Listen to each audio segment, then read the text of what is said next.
है ना। देखो ये आपकी लास्ट है, ठीक है, ये अपन स्टार्ट करना है। Control of DC drive. तो अपन ने पहले जितने भी डीसी ड्राइव पढ़ी थी, अपन ने क्या पढ़ा था, चॉपर ए, चॉपर बी, सी, डी, सारे डिफरेंट डिफरेंट टाइप्स ऑफ अपने चॉपर पढ़े थे, डीसी मशीन का बेसिक देखा था। तो सब क्या था, डीसी ड्राइव था। आप इस वाली यूनिट में क्या है कि आप ऐसे कंट्रोल कर सकते हो, क्योंकि ऐसे कैसे आप स्पीड कंट्रोल करोगे, आपको करंट कंट्रोल करनी है, पावर कंट्रोल करना है, उन सब ड्राइव का यूज करके उन सब में कैसे किस तरह से अपन कंट्रोल करते हैं। तो ये पूरी यूनिट उस तरह से ही है, बहुत ईजी है। ठीक है, स्टार्ट करते हैं। तो अपना फर्स्ट फर्स्ट टॉपिक है इसमें, close loop control of DC drive. सबसे पहले तो देखो क्लोज लूप क्या होता है। हाँ, तो सबसे पहले अपना आज का टॉपिक है close loop control of DC drive. तो सबसे पहले क्लोज लूप क्या होता है अपन कंट्रोल में पढ़ चुके हैं। एक दो टाइप के लूप होते हैं आपका, एक होता है आपके पास ओपन लूप, एक होता है आपके पास क्लोज लूप। ओपन लूप क्या होगा आपका, कि आपने इनपुट दिया इस तरह से, सिस्टम में एक गेन है, यहाँ पे आपको आउटपुट मिल गया। ठीक है, अब मैं यहाँ पे कुछ भी चेंज कर रही हूँ मेरे इनपुट में, तो यहाँ पे क्या है, मेरा आउटपुट उस अकॉर्डिंग चेंज नहीं हो रहा है। आउटपुट इस मतलब आ जाएगा। अगर सपोज मैंने यहाँ पे, अगर मैंने सेट कर रखा है कि मुझे मेरी स्पीड 1000 चाहिए, हमेशा मैंने ऐसे सेट कर रखा है। अब अगर मान लो यहाँ पे कुछ डिस्टरबेंस आ गया और मेरी स्पीड इंक्रीज हो गई, तो ये ऐसा कुछ नहीं करेगा कि मुझे 1000 चाहिए तो कुछ रेक्टिफायर कर दे या उसको कुछ कंट्रोल प्रोवाइड कर देगा, आपका उस अकॉर्डिंग इनपुट आउटपुट देने लग जाएगा। ये तो होता है आपका ओपन लूप के केस में। यही इसी के अपोजिट आपका क्लोज लूप में क्या होता है, इसमें इस तरह से होता है, ये इनपुट होता है, यहाँ पे एक गेन होता है, यहाँ आउटपुट होता है, बट यहाँ पे एक फीडबैक कंपोनेंट भी होता है। ठीक है, ये अपन कंट्रोल में सब पढ़ चुके हैं। तो फीडबैक कंट्रोल भी होता है। तो यहाँ पे फीडबैक से क्या होता है, सपोज आपने कोई भी एक पैरामीटर फिक्स कर रखा है कि अपन को 1000 पे ही रन करवाना है, तो अगर इसमें कुछ भी डिस्टरबेंस आया, तो फीडबैक के थ्रू ये वो डिस्टरबेंस सेंस कर लेगा, ये बता देगा आपको कि नहीं अभी आपका 1000 पे नहीं है, आपका 1000 से ज्यादा है या 1000 से कम है। उस अकॉर्डिंग ये आपको सिग्नल देगा और उस अकॉर्डिंग ये आपके इनपुट में चेंज कर देगा। तो आपका आउटपुट कैसा मिलेगा, आपको हमेशा कंट्रोल आउटपुट मिलेगा। तो क्लोज लूप में क्या होता है, आपको एक कंट्रोल आउटपुट मिलता है with the help of feedback. Feedback control करने से फीडबैक आपकी डिस्टरबेंस को सेंस करके आपको एक कंट्रोल आउटपुट प्रोवाइड करता है। जबकि ओपन लूप में क्या होता है, देयर इज नो फीडबैक, वहां पे कोई फीडबैक नहीं होता है, तो आपका आउटपुट अनकंट्रोल्ड रहता है। अगर आपके कुछ भी डिस्टरबेंस हो जाता है, तो आप आपके आउटपुट को कंट्रोल नहीं कर सकते। ये है बेसिकली अपने दो टाइप के रूप। तो अभी अपन को पढ़ना है close loop control of DC drive.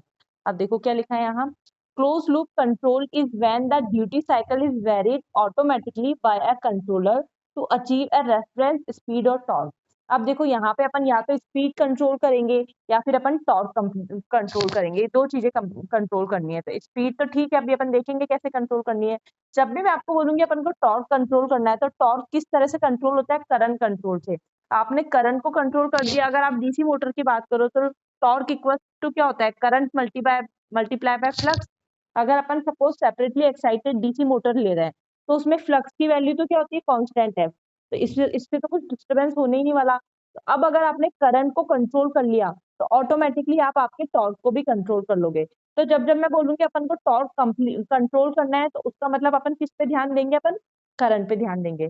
तो इस तरह से अभी अपन क्लोज लूप में पढ़ रहे हैं कि अपन को स्पीड कंट्रोल करनी है या टॉर्क कंट्रोल करना है, तो बेसिकली उसमें अपन क्या करते हैं, ड्यूटी साइकिल कंट्रोल करते हैं। ड्यूटी साइकिल देखो सबकी अलग अलग होती है। अगर मैं चॉपर की बात करूं, तो चॉपर में आप पढ़ चुके हो, चॉपर में ड्यूटी साइकिल होता है टी ऑन अपॉन टी। यानी कि इस तरह से अपन चॉपर बनाते थे, तो किस टाइम पे उसको ऑन रखना है, किस टाइम पे उसको ऑफ रखना है, ये होता है उसका ड्यूटी साइकिल। अगर अपन एक कन्वर्टर की बात करें, जैसे रेक्टिफायर होते हैं, इन्वर्टर होता है, कन्वर्टर, तो उसमें एसटीआर यूज में लेते हैं, तो उसमें भी इस तरह से ट्रिगरिंग पल्स होती है। तो इस तरह से अपन ये पल्सेस देते हैं उसको, उस हिसाब से वो ऑन ऑफ होता है। तो बेसिकली अपन क्या करेंगे, अपन ड्यूटी साइकिल को कंट्रोल करेंगे, फिर ड्यूटी साइकिल की हेल्प से अपन स्पीड और टॉर्क को कंट्रोल करेंगे। तो क्या कह रहा है ये, close loop control is when the duty cycle is varied automatically by a controller to achieve a reference speed and torque. ठीक है, नेक्स्ट पॉइंट है अपना, the the require this require the use of sensor to feedback the actual motor speed and torque to be compare with the reference value. तो इसने अपन को बोला कि अपन को एक रेफरेंस अपन ने फिक्स कर दिया कि अपन को इतनी स्पीड चाहिए, इतना टॉर्क चाहिए, ये अपन को चाहिए। तो इसके लिए अपन को क्या करना पड़ेगा, ड्यूटी साइकिल को वेरी करना पड़ेगा। सेकंड चीज इसने बोली, ड्यूटी साइकिल को आप कैसे वेरी करोगे, आपको एक फीडबैक चाहिए होगा, वहां पे आपको सेंसर चाहिए होगा। तो जब ये मेजर करेगा कि अभी आपने सपोज आप चाहते हो कि आपकी स्पीड हमेशा 1000 रहे, तो जब ये मेजर करेगा कि नहीं नहीं अभी तो आपकी स्पीड सपोज 980 है या 1200 है, तो ये सेंस करेगा, तभी तो इसको पता चलेगा कि अपन को कुछ करेक्शन करना है नहीं करना है। इसीलिए अपन को क्लोज लूप की रिक्वायरमेंट है। तो जब भी अपन को कुछ कंट्रोल करना है तो इसके लिए अपन को सेंसर चाहिए होंगे फीडबैक में, जो कि अपन को कंपेयर करके बताएगा अपने रेफरेंस वैल्यू को अपनी एक्चुअल वैल्यू से। नेक्स्ट पॉइंट है अपना, feedback loop may be provided to satisfy one or more of the following। अभी जो अपन ने फीडबैक लूप लगाया, इससे क्या क्या होगा, एक तो प्रोटेक्शन मिलेगा अपन को। प्रोटेक्शन कैसे मिलेगा, यहाँ पे अपन ने सेंसर लगा रखा है। सपोज यहाँ पे आपकी करंट की वैल्यू बहुत ज्यादा हाई होगी, आप चाहते हो 10 एम्पियर की करंट फ्लो, यहाँ पे आपकी 12, 13, 15 एम्पियर की करंट फ्लो हो रही है। तो जब ये सेंसर सेंस करेगा तभी तो अपन को पता चलेगा कि नहीं यहाँ पे अपने सर्किट में कुछ डिस्टर्बेंस है, तो एक तरह से सेंस करके वो उसको करेक्ट करेगा। तो बेसिकली क्या हो रहा है, क्लोज लूप से क्या हो रहा है, अपने सर्किट को एक सेफ्टी प्रोवाइड मिल रही है, एक सेफ्टी मिल रही है, एक प्रोटेक्शन मिल रहा है। तो फीडबैक से क्या क्या होता है, प्रोटेक्शन मिलता है, स्पीड रेस्पॉन्स इनहेंसमेंट होता है, स्पीड रेस्पॉन्स अपना अच्छा होता है, अपन इजी गोइंग अपने स्पीड को कंट्रोल कर सकते हैं, इंप्रूव होती है अपनी स्टडी स्टेट एक्यूरेसी।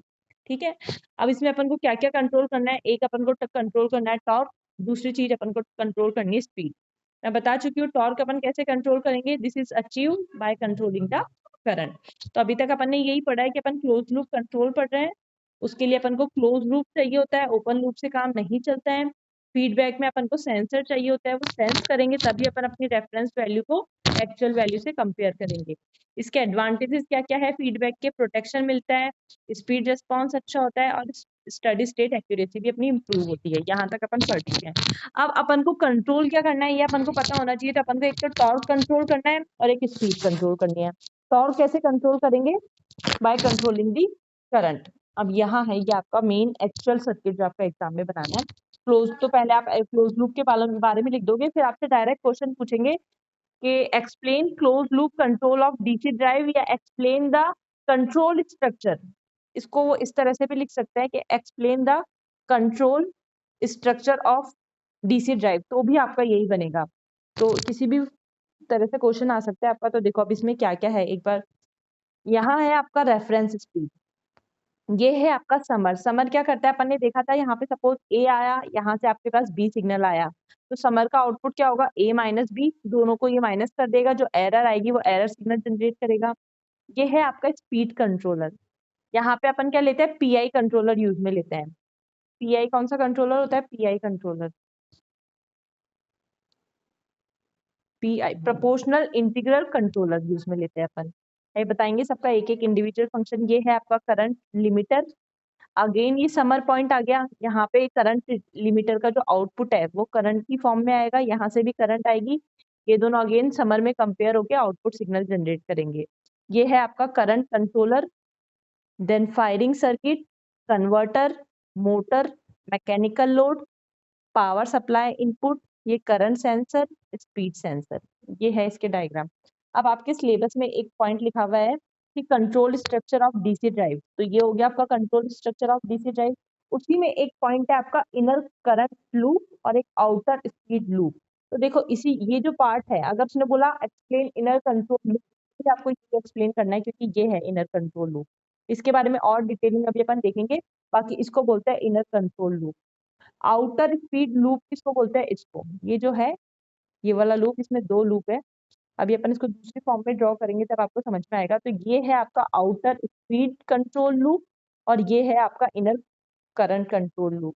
लूप देखो यहाँ से करंट सेंस होके जा रही है, तो इनर पार्ट से जा रही है, तो इनर करंट कंट्रोल लूप। ये आपकी यहाँ पे स्पीड सेंस हो रही है, तो ये है आपका आउटर स्पीड कंट्रोल लूप।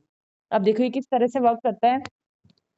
सबसे पहले क्या हुआ, सपोज अपन स्पीड की बात करते हैं कि मुझे स्पीड कंट्रोल करनी है, तो अपन को चाहिए 1000 पे अपनी मोटर हमेशा वर्क करे, तो अपन ने ये रेफरेंस स्पीड सेट कर दी कि अपनी स्पीड 1000 की होनी चाहिए। ये आपका मोटर है, ठीक है, यहाँ पे आपने लोड कनेक्ट कर दिया, तो अब यहाँ से क्या है, स्पीड सेंसर। अब ये आपकी स्पीड को सेंस करेगा। स्पीड को कैसे सेंस कर सकते हैं, बहुत सारे इक्विपमेंट आता है, जैसे टैकोमीटर एक इक्विपमेंट है, उससे क्या कर सकते हो आप, स्पीड सेंस कर सकते हो। तो आपने स्पीड सेंस करी, अगर आपकी स्पीड 1000 है तो यहाँ पे आपके पास आ गया 1000। समर में गए अपन, तो समर में 1000 माइनस 1000 जीरो, कोई एरर सिग्नल निकला ही नहीं। तो इन सब का कोई वैसे भी वर्किंग नहीं है, अपनी मोटर नॉर्मल स्पीड पे रन कर रही है, कुछ अपन को मॉडिफिकेशन नहीं करनी। ठीक है। अब suppose due to some disturbance आपने लोड चेंज किया है, या कुछ सप्लाई में वेरिएशन हो गया है, ऐसा कुछ डिस्टर्बेंस हो गया है, तो आपकी मोटर की स्पीड 1200 हो गई या कुछ कम हो गई, सपोज 980 हो गई आपकी मोटर की स्पीड। तो टैकोमीटर ने आपकी स्पीड सेंस करी, उसको पता चला आपकी मोटर की स्पीड अब 980 हो गई। तो अब यहाँ पे जब समर पे आए, तो अब यहाँ पे ये जो सिग्नल जनरेट होगा, इसको अपन बोलते हैं एरर सिग्नल। यहाँ पे सिग्नल जनरेट हुआ, तो इसने एक 20 आरपीएम के अकॉर्डिंग एक सिग्नल जनरेट कर दिया कि यहाँ पे अब आपके पास एरर सिग्नल है। पहले तो जीरो आ रहा था, बट अब आपके पास कुछ एरर सिग्नल आएगा। तो अब ये एरर सिग्नल जाएगा स्पीड कंट्रोलर में। स्पीड कंट्रोलर क्या होता है, एक पीआई कंट्रोलर होता है। ये उस 20 के अकॉर्डिंग एक सिग्नल जनरेट करता है कि ओके, यहाँ पे अपन को 20 की एरर को अपन को कंपनसेट करना है, तो 20 के प्रोपोर्शनल एक सिग्नल जनरेट करेगा कि मैं क्या जनरेट करूँ ताकि मेरी मोटर वापस से 1000 पे आ जाए। तो इसके प्रोपोर्शनल कुछ इसके रिस्पेक्ट में एक एल्गोरिथम होती है यहाँ पे, वो एक सिग्नल जनरेट करेगा। अब जो ये सिग्नल जनरेट करेगा वो करंट की फॉर्म में होगा। ठीक है, वो एक तरह से करंट बोलेगा कि ओके, आपको इस 20 आरपीएम को कंपनसेट करना है, तो आपको इतनी करंट में चेंजेस करना पड़ेगा, तो ये करंट की फॉर्म में आपको आउटपुट देगा। अब यहाँ पे नेक्स्ट क्या लगाएंगे अपन, करंट लिमिटर। करंट लिमिटर का क्या काम है, सपोज उसने एक करंट आउटपुट दिया, सपोज उसने बोल दिया कि 70 एम्पियर करंट, या जो भी बोल दिया उसने करंट। तो करंट लिमिटर क्या है कि आपकी जो डीसी मोटर है, उसमें कैरेक्टरिस्टिक है कि वो क्या कर सकता है कि 3 टाइम्स जो आपकी रेटेड स्पीड है, उससे 3 टाइम्स तक मोटर वो कैरी कर सकता है। सपोज आपके पास 10 एम्पियर की मोटर है, तो आपकी मोटर 30 एम्पियर तक कैपेबल है कि वो एक बार के लिए सहन कर ले, लेकिन बहुत ज्यादा टाइम के लिए वो 30 एम्पियर नहीं सहन कर पाएगी। बहुत कुछ माइक्रो सेकंड के लिए अगर उसमें 30 एम्पियर फ्लो हो गया, तो उतनी पावर वो टॉलरेट कर लेगी, उससे ज्यादा में तो डैमेज हो जाएगी। लेकिन ये 30 सेकंड भी बहुत कम टाइम ड्यूरेशन के लिए है। अगर बहुत कम टाइम ड्यूरेशन के लिए उसमें हाई करंट फ्लो होती है, तो मतलब ठीक है, वो टॉलरेट कर लेती है। तो आपका करंट लिमिटर क्या करता है, बेसिकली करंट लिमिटर आपकी मोटर के अकॉर्डिंग करंट को लिमिट करता है। सपोज उसने बोल दिया 70 एम्पियर, बट इसको करंट लिमिटर को पता है कि मेरी मोटर तो 30 एम्पियर से ज्यादा टॉलरेट ही नहीं कर सकती, तो वो उसको करंट को लिमिट कर देगा, उसकी हाई वैल्यू को लिमिट कर देगा। तो यहाँ पे करंट लिमिट है, क्योंकि मैक्सिमम वैल्यू है, उसको कर देगा कि यहाँ से ज्यादा आपको करंट इंक्रीज नहीं करना है। तो यहाँ आगे आपकी करंट की वैल्यू ठीक है। अब क्या करेगा, आपकी मोटर ने अभी सेंस किया था, अब आपकी मोटर से क्या होगा, करंट भी सेंस करोगे कि अभी इस टाइम पे आपकी मोटर में कितनी करंट फ्लो हो रही है, मोटर सेंस करी। और यहाँ पे क्या बताया कि कितनी करंट फ्लो होनी चाहिए अपन को, इन दोनों को अगेन अपन समझ लिया। यहाँ पे अगेन आपका एरर सिग्नल जनरेट होगा। अब ये एरर सिग्नल अपन करंट कंट्रोलर को, ये भी क्या है अगेन आपका पीआई कंट्रोलर, ये इसके अकॉर्डिंग सिग्नल जनरेट करेगा कि ओके, आपकी एरर इतनी होनी चाहिए, बट एक्चुअली में आपकी एरर इतनी है। इन दोनों को कंपनसेट करने के लिए, इनके एरर को कम करने के लिए एक कांस्टेंट एक सिग्नल यहाँ पे देगा। ये सिग्नल यहाँ पे, अब ये सिग्नल जाएगा आपका फायरिंग सर्किट। फायरिंग सर्किट से जुड़ा हुआ है आपका कन्वर्टर। फायरिंग सर्किट में सपोज आप एंगल की डेल की वैल्यू 60, पहले आप यहाँ पे एंगल कर दिया उसने del equal to 60 degree. Suppose क्या हुआ आपके पास, ये है आपका फायरिंग सर्किट, इस तरह से समझो। तो पहले आपकी फायरिंग सर्किट की वैल्यू थी 60, इस तरह से आउटपुट होता था 60, मतलब वो 60 पे आपका थैरिस्टर ऑन होता था, ये ऑफ, फिर अगेन 60 पे ऑन, इस तरह से। यहाँ पे तो आपका कन्वर्टर था, यहाँ पे कन्वर्टर कितनी वैल्यू थी 60 डिग्री, और ये पावर मिलेगी। बट अब अपने क्या हुआ, यहाँ पे सिग्नल चेंजेस हुए, इन दोनों के आउटपुट पीआई कंट्रोलर कंट्रोलर से जुड़ा। उसने क्या किया, इस 60 को उसने सपोज वेरी करके 30 कर दिया कि नहीं, आपको 30 डेल रखना। तो ये फायरिंग सर्किट में आएगा। अब फायरिंग सर्किट में डेल की वैल्यू चेंज हो गई, अब 30 हो गया। तो इस तरह से वेवफॉर्म आएगी, पहले 60 पे ऑन हो रहा था, अब ये 30 पे ऑन होगा। अब कैसे होगा, अब और भी ज्यादा पावर, ये चीज समझ में आ रही है, पहले इतनी पावर मिली, अब यही चीज कुछ ज्यादा अमाउंट में आपको मिलेगी। तो इस तरह से यहाँ पे आपकी पावर इंक्रीज हो गई, कन्वर्टर को आपको फायरिंग सिग्नल मिल गया, तो पावर आपके पास क्या गई, मोटर के पास गई। तो मोटर में आपकी पावर इंक्रीज हुई, तो उसके रिस्पेक्ट में आपकी स्पीड भी इंक्रीज हो गई। तो फिर अगेन 1000 होगी, फिर ये 1000 सेंस करेगा, फिर अगेन यहाँ पे चेक करेगा लेफ्ट हैंड सिग्नल से। तो समझ आ रहा है यहाँ तक क्या करना चाह रही हूँ मैं?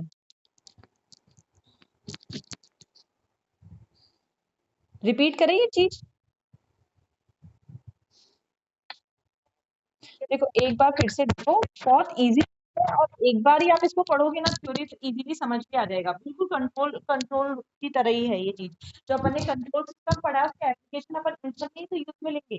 देखो सपोज मुझे अभी अपन को अपनी स्पीड कंट्रोल करनी है, मैं चाहती हूँ मेरी स्पीड आए 1000, हमेशा मेरी स्पीड 1000 आए, ठीक है? तो क्या हुआ, ये मोटर है, मोटर से ही तो सेंस करोगे कि आपकी मोटर कितनी स्पीड पे रन कर रही है। तो इसने सेंस किया मोटर से कि आपकी मोटर कितनी स्पीड पे चल रही है। यहाँ पे मैंने सेट कर दिया 1000, मुझे 1000 पे ही चलानी है। तो जब आपकी मोटर यहाँ पे 1000 में है और आपकी मोटर भी 1000 पे ही चल रही है, तो कोई एरर ही नहीं आपके सिस्टम में, कुछ भी नहीं करना अपन को, किसी को एरर सिग्नल ही जनरेट नहीं हुआ, सब चीज परफेक्टली वर्क कर रही है। बट अगर सपोज कुछ डिस्टर्बेंस हो गया है, ठीक है, तो अब आपकी मोटर, अगर आपने लोड कर दिया है, आपकी मोटर चल रही है, कोई एकदम से स्पीड ब्रेकर आ गया या कुछ भी ऐसा हो गया, तो क्या वो आपकी मोटर की स्पीड डिक्रीज हो गई। सपोज इसकी हो गई 980, ठीक है, अब जब ये सेंस करेगा तो यहाँ पे आएगा 980, स्पीड डिक्रीज हो गई। तो अपन को कैसे पता चलेगा स्पीड डिक्रीज हो गई? जब अपन को एक रेफरेंस वैल्यू से अपन कंपेयर करेंगे तभी तो आपको पता चलेगा कि ओके स्पीड डिक्रीज हुई है। तो जब वो इससे इनको कंपेयर करेगा तो एक एरर सिग्नल जनरेट होगा यहाँ पे कि हाँ अभी अपन के पास एरर है, अपन को कुछ कंपनसेट करना है, तो ये एरर सिग्नल जनरेट हुआ। अब ये दोनों कंट्रोलर होते हैं आपके pi controller, pi controller, proportional integral controller. ये क्या करता है, एरर के अकॉर्डिंग एक आउटपुट सिग्नल जनरेट करता है, एक ऐसा आउटपुट सिग्नल, सपोज यहाँ पे पॉजिटिव एरर है, ये एक नेगेटिव आउटपुट सिग्नल, मतलब इस तरह से जनरेट करेंगे कि आपका जो एरर सिग्नल है वो मिनिमाइज होता जाए, धीरे धीरे कम होता जाए। अभी 20 की एरर है, फिर वो कुछ सिग्नल जनरेट करेंगे, उससे मोटर में कुछ मॉडिफिकेशन होगा, फिर अपन चेक करेंगे तो इसकी स्पीड 990 हो जाएगी। फिर अब एरर सिग्नल 10 है, फिर ये और जनरेट करेंगे, इस तरह से करके वापस इसको 1000 तक की स्पीड पे लेके आएंगे ताकि एरर सिग्नल क्या हो जाए, जीरो हो जाए। तो अभी अपने पास एरर सिग्नल है, कुछ नहीं करना है आपको, पीआई कंट्रोलर में देना है। पीआई कंट्रोलर एक करंट आउटपुट देगा, उस करंट को आपको लिमिट करना है कि आपकी करंट बहुत ज्यादा फ्लो ना हो जाए, एक्सेस करंट आपकी सर्किट में फ्लो ना होने लग जाए। तो करंट आउटपुट आया, इसको आप पहले मोटर के आउटपुट से चेक करो, फिर यहाँ पे जो आउटपुट निकल रहा है करंट का उसको अपने करंट कंट्रोलर में दे दिया, ये भी पीआई कंट्रोलर है। ये भी क्या करेगा, एक सिग्नल जनरेट करेगा, ये आपके अल्फा को चेंज करेगा, फायरिंग एंगल को।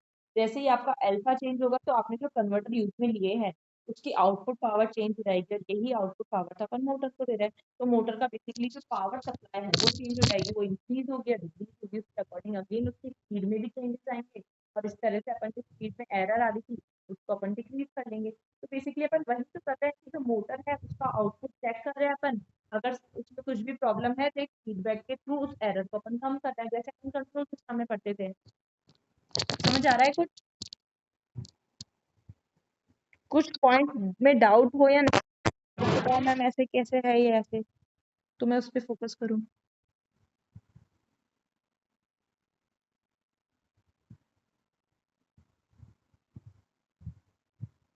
कोई पॉइंट है बच्चों जो समझ नहीं आया हो?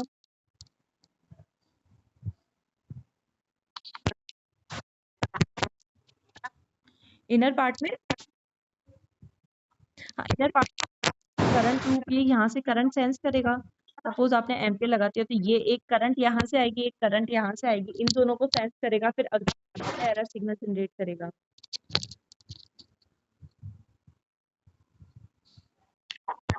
स्पीड सेंस करनी है तो ये स्पीड वाला लूप है, ये आपका करंट वाला लूप है। देखो इसी सर्किट को अब आगे जाके कैसे बनाया है, इस फॉर्म में बनाया है।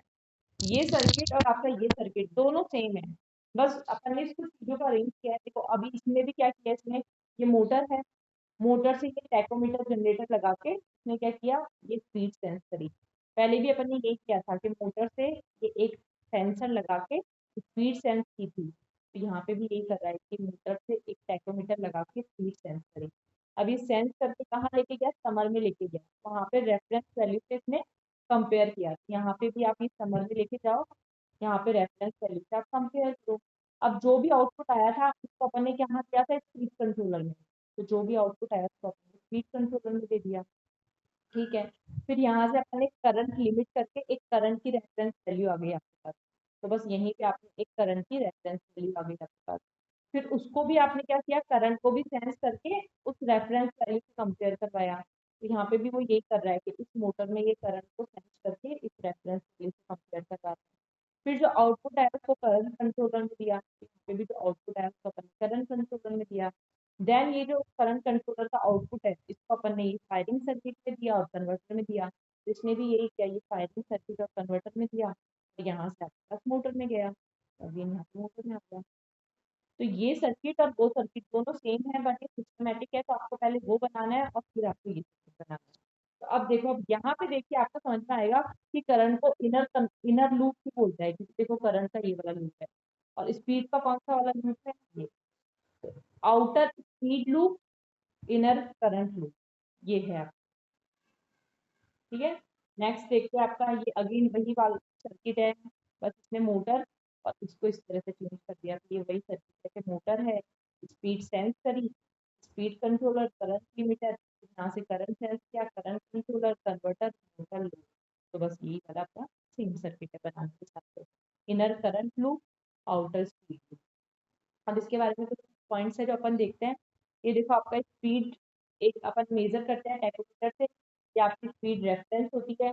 यहाँ से जो सिग्नल है वो अपने स्पीड कंट्रोलर में जाता है। स्पीड कंट्रोलर के करंट आउटपुट देता है, तो वही चीज है कैसे करंट आउटपुट देगा, वो मैक्सिमम करंट को लिमिट कर देगा। कि अगर इसने बोल दिया कि 70 एम्पीयर तक लेके चल जाओ, बट आपकी मोटर की कैपेसिटी ही 30 तक है, तो उसको इस तरह से लिमिट करेगा। तो इसलिए अपन को करंट लिमिटर की यूज आता है। अब देखो कुछ कुछ पॉइंट्स है बस इसके। If converter is capable of supplying current in one direction, then the current limiter will be in one direction। मतलब क्या कह रहा है ये, कि ये जो अपन ने करंट लिमिटर लगाया है यहाँ पे, ये अपन ने क्या करा है, इस तरह से लगाया है दोनों डायरेक्शन। ये जो स्पीड कंट्रोलर जो आउटपुट होता है ये करंट की फॉर्म में होता है। तो ये कह रहा है कि अगर आपकी मशीन में केवल पॉजिटिव करंट ही फ्लो हो सकती है, एक ही डायरेक्शन में फ्लो हो सकती है, तो आप इस तरह से करंट लिमिटर यूज करें, वन डायरेक्शन लिमिटर। अगर आपकी मोटर में पॉजिटिव करंट भी फ्लो होती है, नेगेटिव करंट भी फ्लो होती है, मतलब उसमें पावर जाती भी है और वहां से आप पावर ले भी सकते हो, तो आपको बोथ डायरेक्शन वाला करंट लिमिटर यूज में लेना पड़ेगा।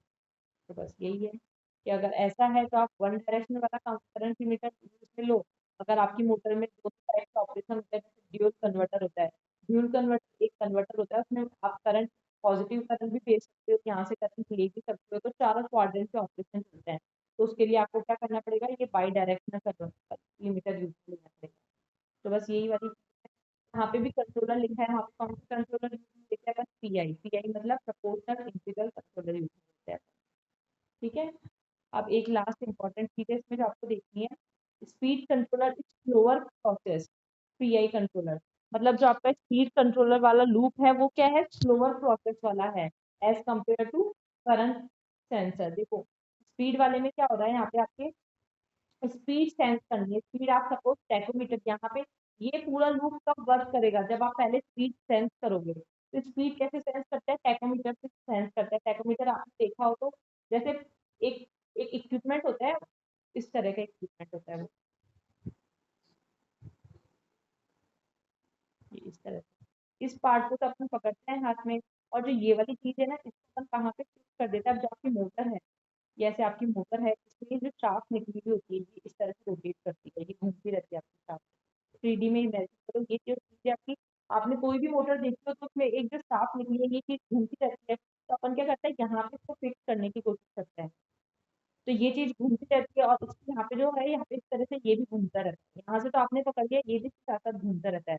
और यहाँ पे क्या होता है, एक डिजिटल मीटर चलता रहता है, तो यहाँ पे स्पीड बढ़ती रहती है, 900, 600, 800, 1200 इस तरह से। तो जितनी स्पीड पे ये घूमता है, यहाँ पे वो रीडिंग आ जाती है बस। तो ये होता है आपका टैकोमीटर। तो ये सब क्या है, मैकेनिकल चीजें हैं, तो इन सब में आपको टाइम लगेगा। तो जब भी मैं बोलूँगी speed loop, outer speed loop, तो ये क्या है, एक स्लोअर प्रोसेस है, स्लोअर प्रोसेस है, क्योंकि इसमें क्या है, मैकेनिकल चीजें हैं। आप टैकोमीटर को इस तरह से ऑपरेट करोगे, वो आपको रीडिंग देगा, देन उसके बाद में ये सारी चीजें ऑपरेट होगी। इसके अपोजिट अगर आप करंट को देखो, करंट लूप को देखो, तो इसको तो क्या करना है, करंट सेंस करनी है। करंट कैसे सेंस कराओगे, सपोज कोई छोटी मोटर है तो आपको एक वॉट मीटर या एक एमीटर कनेक्ट कर दोगे, वहां पे जैसे ही करंट आएगी आप फटाफट से सेंस कर दोगे। तो ये वाला लूप क्या है, ये फास्टर है।